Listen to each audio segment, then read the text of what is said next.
सुख चाहते हैं तो जहां सुख नहीं है वहां ढूंढ रहे हैं, इसीलिए आज तक नहीं मिला, सब अशांत है। आपको तो जो जो चीजें चाहिए, जो वस्तुएं, धन संपत्ति, पद की आकांक्षा रखते हैं, तो आपको लगता है अगर ये मिल जाते तो मैं सुखी हो जाता। अपने को ऐसे बहुत मिले हैं जिनके पास आप चाह रहे हैं, उनकी बहुत मात्रा में संग्रह किया हुआ है, बहुत अधिकारिता है, बड़ा पद है, खूब ऐश्वर्य है, जगत में उनका नाम है, सम्मान है, पर हृदय जल रहा है, हृदय अशांत है। क्यों? क्योंकि जहां शांति प्राप्त होती है वहां उनका संबंध ही नहीं है। अशांतस्य कुतः सुखम, जिसका चित्त अशांत है उसे सुख कैसा? ब्रह्म। कुछ वर्ष की आयु, शरीर समाप्त हुआ, न पद रह गया, न संपत्ति रह गई, न नाम रह गया, न व्यवहार रह गया, न परिवार रह गया, अकेले अपने कर्मों की पोटली बांध करके फिर नया जन्म, फिर वही पढ़ाई लिखाई, दुनिया का प्रपंच, नहीं तो अन्य योनियों में कीड़ा मकोड़ा, पशु पक्षी। विश्राम कहां है? अध्यात्म योग में। श्री भगवान कह रहे निश्रेयसाय, मतलब दुखों का आत्यंतिक नाश, दुख का लेस नहीं जहां। अब अपने तो दुखालय में रह रहे हैं तो सुख को इसी में ढूंढ रहे हैं, तो हम समझते हैं कि अरबों खरबों रुपया मिल जाए, सुंदर सुंदर भोग सामग्री मिल जाए, मैं सुखी हो जाऊंगा। ऐसे अभी इसी भूमंडल पे हैं जिनको खुद पता नहीं कि मेरे पास कितनी धनराशि है, रोज नए नए भोग भोगते हैं, पर नींद नहीं आती, नींद की दवा लेना पड़ता है। मानसिकता बिगड़ी हुई है, विक्षिप्त है, हृदय जल रहा है, हर समय भयभीत है, कहीं ऐसा ना हो जाए, कहीं ऐसा। सुख विनिश्चितम बदामि तेन अन्यथा वचांस में, गोस्वामी जी कहते मैं सत्य कह रहा हूं, मेरी बात अन्यथा नहीं। जब तक तुम हरि भजन नहीं करोगे तब तक तुम्हें त्रिकाल में, त्रिभुवन में कहीं भी शांति नहीं। छूटिबे के जतन विशेष बांधे जाएगो, वह विष भोजन जो सुधा सानी खाएगो। अगर अमृत भी खाएगा तो विष बन जाएगा। हरि विमुखता में तुझे कहीं शांति नहीं मिलेगी। अगर हरि के सन्मुख हो तो विष भी अमृत हो जाए। गरल सुधा रिपु करहि मिताई, गोपद सिंधु अनल शीतला। आग शीतल चंदन की तरह हो जाएगी। समुद्र जो अथाह अगाध है वो गाय के खुर के गड्ढे के समान हो जाएगा। विष अमृत बन जाएगा। दुश्मन सब मित्र बन जाएंगे यदि हरि की कृपा हो जाए तो ये हरि के चरणों का आश्रय ही आत्यंतिक सुख का स्वरूप है। ये कैसे प्राप्त होता है? तो श्री भगवान कहते हैं कि मन ही बंधन और मोक्ष का कारण है। ये जब किसी विषय का चिंतन करता है भोग भावना से, किसी व्यक्ति का चिंतन करता है राग या द्वेष से, तो ये बंधन का कारण बन जाता है। अगले जन्म की ये पूरी तैयारी करा देता है। नाना प्रकार के भ्रमात्मक दुख सुखों में फंसा देता है। और जब यही मन प्रभु का चिंतन करने लगता है, प्रभु के नाम का, प्रभु के रूप का, प्रभु की लीलाओं का, प्रभु के गुणों का, प्रभु के भक्तों का, तो यही मोक्ष का खुला हुआ द्वार हो जाता है। यही मन, जब मन किसी व्यक्ति को भगवत भाव से, किसी भोगों को प्रभु की सेवा में अर्पित करने के लिए, यही मोक्ष का कारण बन जाता है। और जब किसी भोगों को स्वयं भोगने के लिए और किसी व्यक्ति को राग द्वेष से, यही बंधन का कारण स्पष्ट। इसीलिए भगवान बहुत जोर देते हैं अनन्य चिंतन पर। तुम्हारा चिंतन भगवत भाव से निरंतर चलता रहे तो जितनी श्वासें हैं वो प्रभु को अर्पित कर देने का फल होगा, प्रभु के समीप पहुंच जाना। ये तो बहुत कठिन है। मन को संसार के चिंतन से हटा करके प्रभु के चिंतन में लगाना है तो बहुत कठिन है, क्योंकि हमारी आसक्ति हो गई है शरीर में, शरीर संबंधियों में, भोगों में, पद प्रतिष्ठा में। बड़ा सुख लगता है, जब हमारा यश, हमारी प्रतिष्ठा, हमारा मान, हमारा ऐश्वर्य, हमारा संबंध ये बहुतायत में दिखाई देता है तो अहंकार को बड़ा सुख मिलता है। यही दुख में फंसने का मूल कारण है और संसार में यही उद्देश्य रखा जाता है। देखो ना ब्रह्म, जो हमारे दुख का मूल कारण है वही हम उद्देश्य लिए घूम रहे हैं, तो सुख कैसे मिलेगा? धतूरा बोओगे तो विषय खाने को मिलेगा ना, अमृत तो नहीं मिल जाएगा। अगर धतूरे में एक जीवन नष्ट करने की सामर्थ्य है तो मान, प्रतिष्ठा, प्रशंसा, भोग, भावना ये कई जन्म नष्ट करने की सामर्थ्य रखता है। बुद्धि हमारी भ्रमित है, इसलिए हम समझ नहीं पा रहे। विष तो एक जन्म मारता है, विषय देखो ना, जब से सृष्टि हुई आज तक मार ही तो रहा है। मरते मरते थक गए, मरना नहीं मिटा, फिर मरना पड़ेगा। अरे अब तो ऐसा मरो कि अब जन्मना ना पड़े, मृत्यु महोत्सव हो जाए। तो हे प्रभु, ये आसक्ति हमारी हो गई है शरीर में, शरीर संबंधियों में, भोगों में। तो जहां हमारी आसक्ति होती वहीं हमारा मन चित्त चिंतन करता है। और आप कह रहे हैं कि अगर मन चिंतन करे निरंतर प्रभु का तो मुक्त है, जीवन मुक्त है। अभी कैसे हो सकता है ऐसा? तो श्री भगवान ने कहा, प्रसंगमजरम पाशमात्मनः कवयो विदुः स एव साधु सुकृतो मोक्ष द्वारमपावृतम्। खुला हुआ मोक्ष का द्वार खुल गया। क्या? जो तुम्हारी शरीर में आसक्ति है, शरीर के रिश्ते नाते संबंधियों में आसक्ति है, भोगों में आसक्ति है, वही नरक का खुला हुआ द्वार है। कैसे? त्रिविधम नरकस्येदम द्वारम नाशन मात्मनः कामः क्रोधा तथा लोभा तस्मादेत्रयम् त्यजेत। जब तुम शरीर भाव से होते हो तभी तुम्हें काम वेदना सताती है। काम में बाधा पड़ने पर क्रोध का जागरण होता है, क्रोध ही नाश का स्वरूप बन जाता है। क्रोध हमारी स्मृति का नाश करता है, स्मृति से बुद्धि नष्ट हो जाती, बुद्धि नाश ही सर्वनाश हो जाता है। काम, क्रोध और लोभ ये नरक के खुले हुए द्वार है। अगर यही आसक्ति प्रभु के प्रेमी महात्मा के चरणों में हो जाए तो कह रहे हैं मोक्ष द्वारम अपावृतम, खुल गया मोक्ष का द्वार। अब बस केवल प्रवेश करना है, अर्थात उनकी आज्ञा का पालन करना है। जो आसक्ति शरीर में, भोगों में, संबंधियों में है, यदि वो श्री भगवान के प्रेमी महात्मा सदगुरुदेव के चरणों में हो जाए तो मोक्ष का खुला हुआ द्वार है। अजात शत्रुः, अगर एक भी व्यक्ति के प्रति शत्रु भाव रहेगा तो यहां लौट के आना पड़ेगा। एक भी व्यक्ति से आसक्ति हो गई तो लौट के आना पड़ेगा। मृग के बच्चे से हुई मृग बन गए, पुरंजनी से हुई पुरंजनी बन गए। हमारी ऐसी भगवत भावना बढ़े कि पूरी सृष्टि में कोई एक भी शत्रु ना हो। जो तुमसे द्वेष करे उसको प्रणाम करो। यदि भगवत प्राप्ति के मार्ग में बढ़ रहे हो, जो तुमसे ना बोले उससे तुम कभी भी रूठो मत। सामने पड़े तो राधे राधे, श्री हरि। कभी ऐसा नहीं कि ये तो दुष्ट है मैं गाली देता, नहीं नहीं। हमारा प्रभु ही हमारे हृदय को मजबूत करने के लिए ऐसा स्वांग रच रहा है। सच्ची मानना, भगवान अपने भक्त को समर्थ बनाने के लिए लीला करते हैं। वही है, कोई दुष्ट नहीं है। किसकी सामर्थ्य है कि प्रभु के पार्षद को गाली दे दे, प्रभु के पार्षद को पीट दे, प्रभु के पार्षद की अवहेलना कर दे? ये भगवान इसीलिए करवाते हैं कि तुम समर्थ बनो, द्वंद्वों को परास्त करो, ना कि द्वंद्वों से परास्त हो जाओ।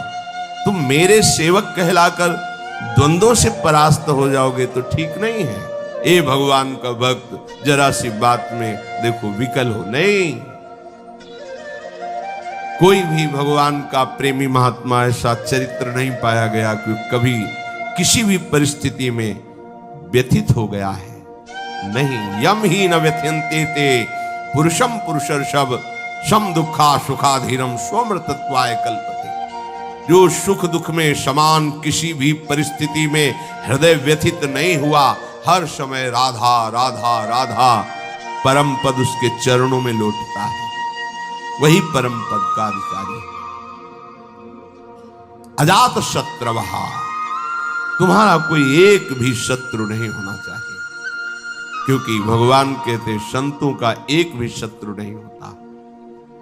अपना मन ही शत्रु है, कोई और बाहर शत्रु नहीं।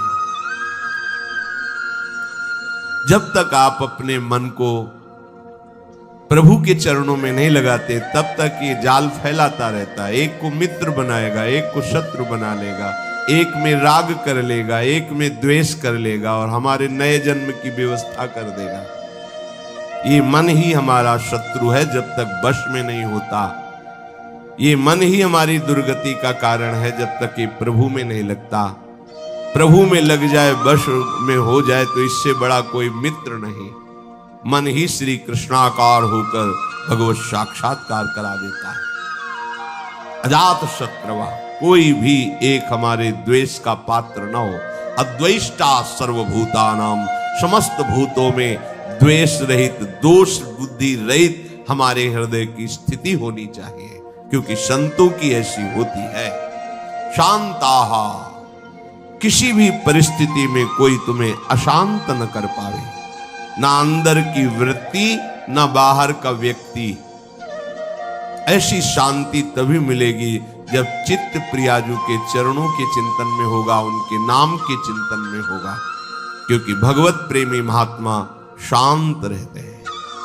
शांताहा साधवा साधुभूषण। आप राग द्वेष में विचरेंगे, निंदा स्तुति करेंगे, मान अपमान में सुखी दुखी होंगे, तो अनन्य भक्ति कब धारण करेंगे? अपने को केवल लक्ष्य पर दृष्टि रखनी है। वही सच्चा निशानेबाज है जो केवल लक्ष्य पर दृष्टि रखता है। द्रोणाचार्य जी ने कौरवों पांडवों को धनुर्विद्या की शिक्षा दी। परीक्षा के लिए एक वृक्ष में चिड़िया टांगी और कहा इसकी आंख पर निशाना लगाना है। जो धनुष उठाता और तीर संधान करता, पूछते क्या दिखाई दे रहा है? बोले वृक्ष, डाल, चिड़िया। बोले रख दो धनुष। साहब युधिष्ठिर जी से भी पूछा तो उन्होंने कहा चिड़िया दिखाई दे रही है, फिर आंख दिखाई, रख दो। अर्जुन से कहा क्या दिखाई दे रहा है? बोले गुरुदेव केवल आंख। बोले वेद दे, बस लक्ष्य दिखाई देना चाहिए, तो कुछ भी आपको, कोई भी आपको, कहीं भी आपको परास्त नहीं कर सकता। लक्ष्य श्यामा श्याम, श्यामा श्याम का स्मरण कोई परास्त नहीं कर सकता। लक्ष्य रहित होकर घूमोगे तो सब तुम्हें व्यथित कर देंगे। काम क्रोध लोभ मोह मद मत्सर, ये सब हृदय में ही ये प्रहार करते हैं। बाहर का प्रहार तो कोई भी सह सकता है, लेकिन हृदय के प्रहार को बड़े बड़े वीर नहीं सह पाते। साधक हृदय के प्रहार को सहता है, इसलिए उससे बड़ा कोई वीर नहीं होता। सबसे बड़ा सुभट साधु होता है जो काम क्रोध आदि के वार को हंसते हुए सहकर भगवान की तरफ बढ़ता है। जो विश्व में विश्व विजेता धनुर्विद्या के प्रकांड ज्ञानी, युद्ध क्षेत्र में सदैव विजय प्राप्त करने वाले रहे, वो भी घुटने टेक दिए काम क्रोध के आगे। लेकिन साधु अहंकार रहित होकर पूरे जीवन इनसे युद्ध करता हुआ आगे बढ़ जाता है। इसीलिए सा जयति जयति जग उच्चरे, पूरा संसार ब्रह्मा जी तक उसे नमस्कार करते हैं।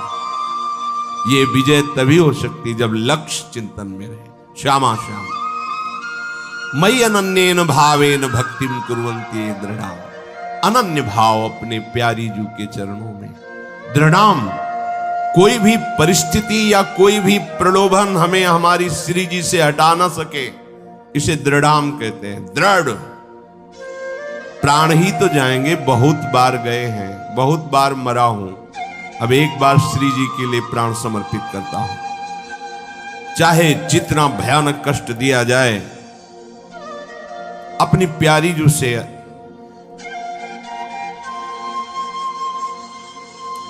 एक क्षण के लिए भी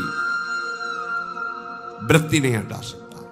और चाहे जितना प्रलोभन दिया जाए, यश कीर्ति सम्मान प्रतिष्ठा जय जयकार, एक क्षण के लिए भी प्यारी जू से चित्तवृत्ति नहीं हटे। इसे कहते दृढ़ाम। भारी से भारी अनुकूलता और भारी से भारी प्रतिकूलता जब अपने इष्ट के चिंतन को न रोक पावे तो उसे कहते अनन्य भक्त। अनन्य भक्त बहुत बड़ी दुर्लभ स्थिति है, इससे बढ़कर कोई पद नहीं है, कोई स्थिति नहीं है। और ये वृंदावन नित्य विहार रस, ये रसिक अनन्यों का है। ये रसिक अनन्यों के नरेश श्री हिताचार्य, श्री स्वामी हरदास जी, ये सब सहचरियां प्रकट हुई हैं इस रस को प्रदान करने के लिए। ये तो अनन्यता से ही आता है रस। मत कृते त्यक्त कर्माणस त्यक्त स्वजन बांधवाहा, दो भाव इसके। मेरे लिए सारे सांसारिक कार्य छोड़कर केवल भजन, ये निवृत्ति मार्ग पर विरक्त भाव। और जो भी कर्म कर रहे हैं वो प्रभु को समर्पित करना, एक गृहस्थ प्रवृत्ति मार्ग पर, दोनों को ये करना होगा। मत कृते त्यक्त कर्माणस, मेरे लिए सारे कर्म समर्पित करना, ये गृहस्थ। और मेरे लिए सारे संसार के कर्म छोड़कर एकमात्र केवल प्रियालाल संबंधी चेष्टाएं, यह है विरक्त। नींद खुलने से लेकर सुषुप्ति गाढ़ नींद तक, चेतना से लेकर मृत्यु तक प्रियालाल के सिवा कोई कार्य नहीं करना। अपने शरीर के पोषण का भी कार्य नहीं करना। हमारे शरीर का भरण पोषण प्रियालाल से होगा। हमें जगने से लेकर सोने तक, जीने से लेकर मरने तक केवल प्रियालाल के ही संबंध के कार्य करने, अन्यथा नहीं। ना अपने तन ढकने के लिए, ना अपने शरीर पोषण के लिए, ना अपनी शरीर व्यवस्था के लिए।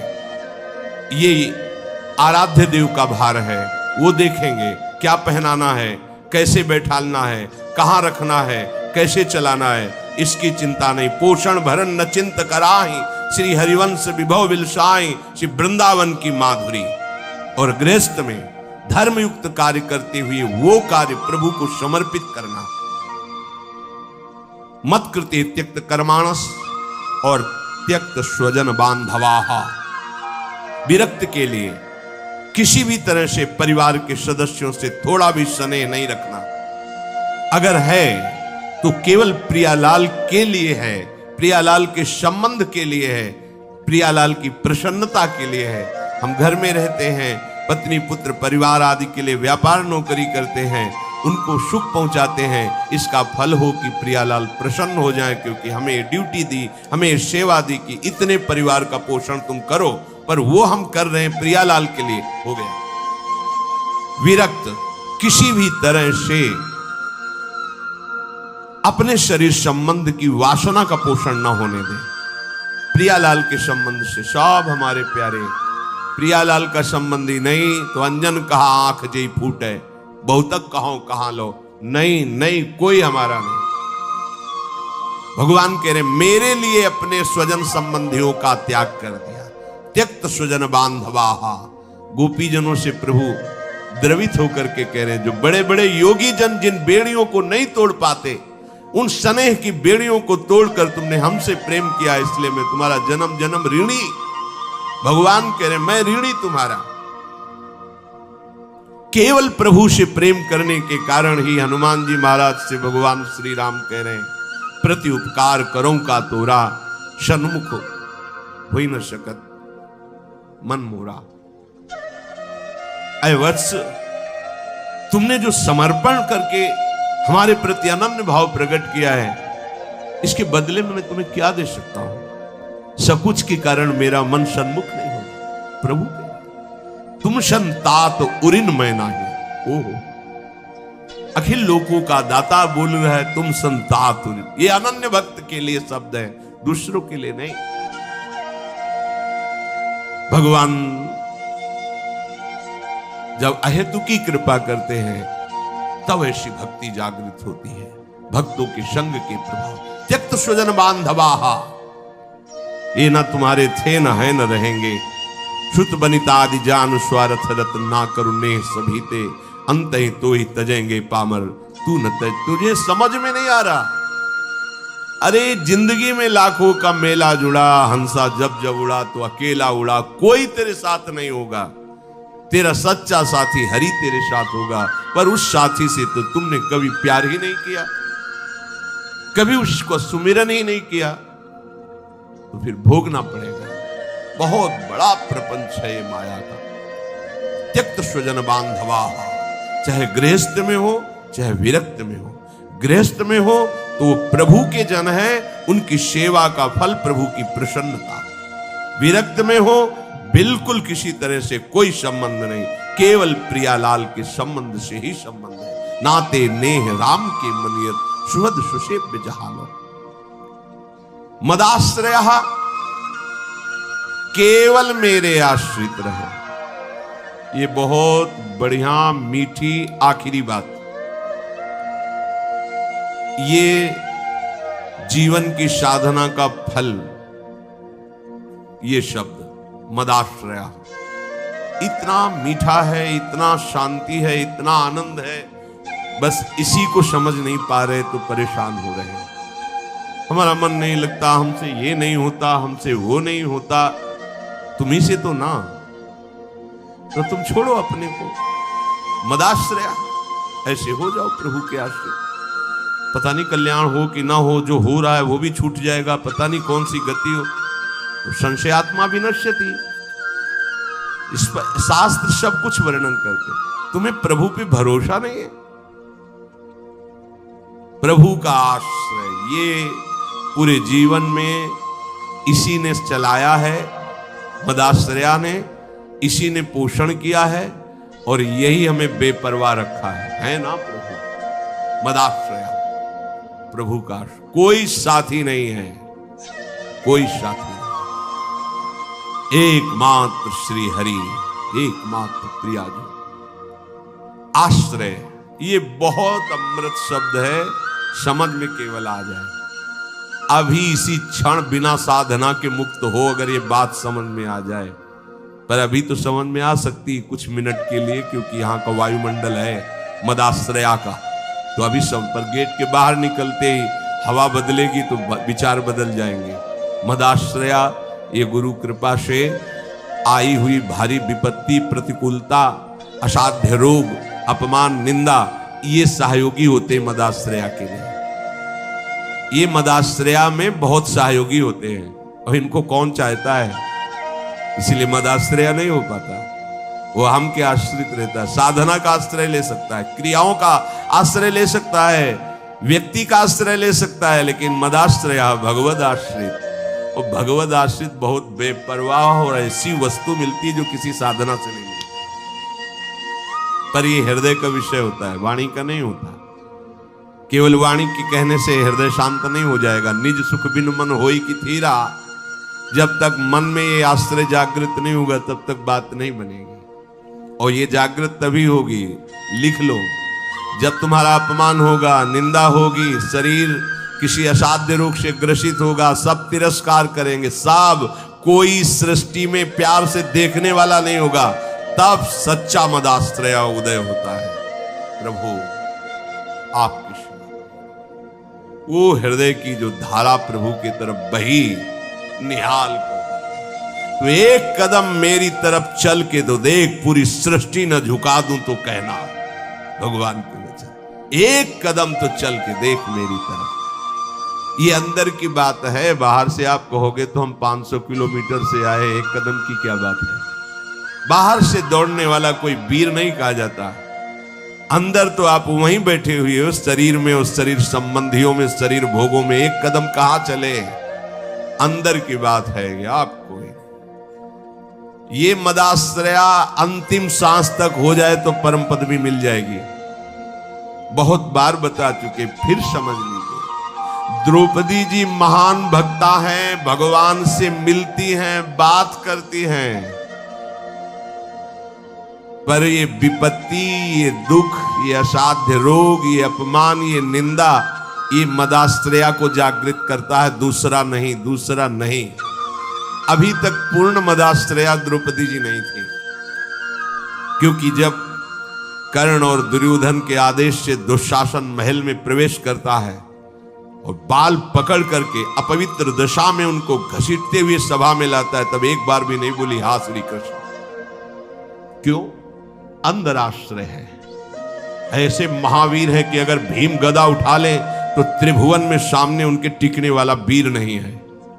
अर्जुन अगर गांडीव चढ़ा ले तो किसी को भी ललकार सकते हैं, भगवत शक्ति से संपन्न है। अगर युधिष्ठिर जी भाला उठा ले तो सामने कोई महावीर भी टिकने वाला नहीं है। मेरे 5 पति हैं और सभा में परम धर्मात्मा भीष्म जी विराजमान है, जो महात्मा है। क्या उनके होते हुए ऐसा हो सकता है? द्रोणाचार्य जी हैं, कृपाचार्य जी हैं, बड़े बड़े वीर बैठे। एक बार भी नहीं है कि मेरे श्री कृष्ण हैं। पढ़ के देख लो, व्यास भगवान द्वारा रचित महाभारत, उसका स्वाध्याय किया है पूर्व में। एक बार भी नहीं आया कि मेरा परम प्यारा मित्र श्री कृष्ण है ना, वो बचा लेगा। अगर ऐसा आता तो दुशासन केस में हाथ ही नहीं रख सकता था। विश्वास कीजिए, महल में ही केस नहीं पकड़ सकता था द्रौपदी के। गई सभा में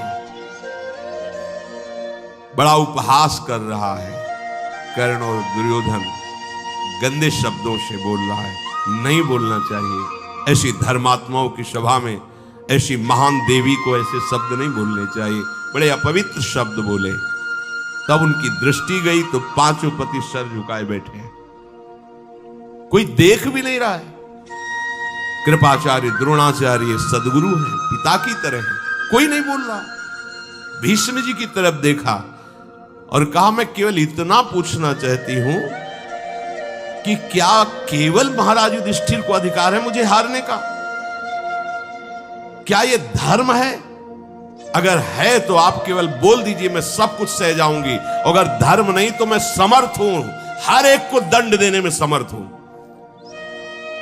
कान में लग करके गांधारी जी ने बाद में कहा था धृतराष्ट्र से कि होश में हो जा, पूरी सभा को भस्म करने की सामर्थ्य द्रौपदी रखती है, क्योंकि वो महान देवी कोई साधारण मां के गर्भ से पैदा हुई नहीं, यज्ञ से प्रकट हुई है। कहां कोई बात सुनने वाला? खींच रहा है दुशासन, 10,000 हाथियों का बल रखता है। द्रौपदी जी हाथ से पकड़े हुए थक गई। सोचा अभी मदाश्रया नहीं जागृत हुआ, एक बार भी कृष्ण याद नहीं आए, दांत से पकड़ लिया। अब लगा कि अब की बार के झटके में दांत से भी छूट जाएगा, स्वयं छोड़ दिया और कहा, हे द्वारिका।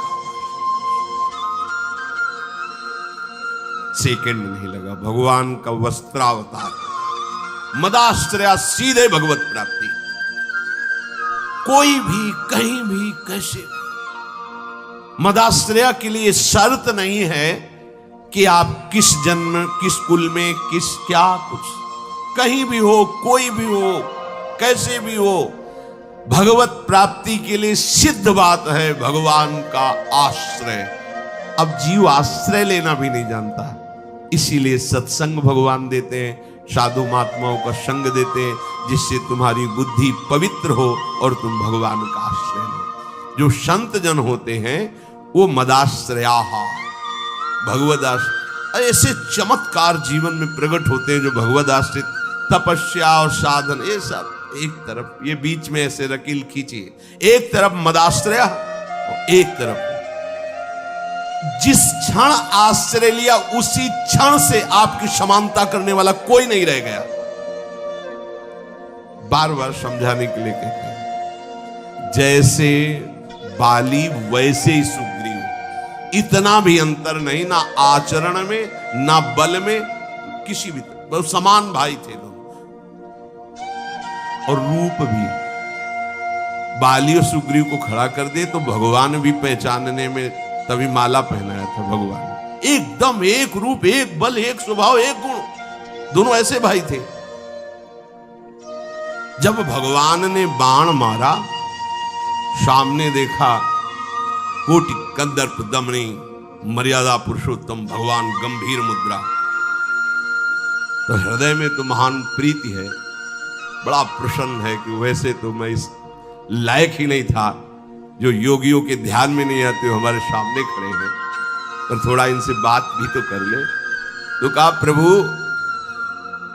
सुन रखा है कि आप समदर्शी हो, फिर पर आज आपकी समदर्शिता दिखाई नहीं दे रही, पक्षपात दिखाई दे रहा। मेरा भाई है, पता नहीं आप जानते हैं पूर्ण रूप से कि नहीं, पर मैं जानता हूं क्योंकि साथ ही खेला हूं। मेरे आचरणों से उसके कम आचरण नहीं है, जैसा मैं वैसे ही मेरा भाई मैं जानता हूं। पर ये क्या, एक का पक्षपात लेके छुप के हमारी छाती में बाण मारा। मैं बैरी सुग्रीव प्यारा, क्या कारण? एक शब्द यही भगवान का था, ऐ देहाभिमानी, तूने सुन नहीं रखा था कि ये मेरी शरण में हो गया है। अभी अभी हुआ है, कोई तपस्या नहीं, कोई साधना नहीं, और हुआ कैसे? महाभागवत हनुमान जी के द्वारा कराया। बस ये मदाश्रया शब्द बहुत बड़ा है, बहुत बड़ा, बस इसका परिचय नहीं मिल पाता है। ये कैसे हूं ऐसा लगता है। हाँ अब क्या करूं, तब साधन बताया जाता है, करो, क्योंकि तुम्हारा करने में राग है। जब करते करते हार जाओगे तब फिर यही शब्द बताया जाएगा, मदाश्रया, हो जाओ भगवान के आश्रित।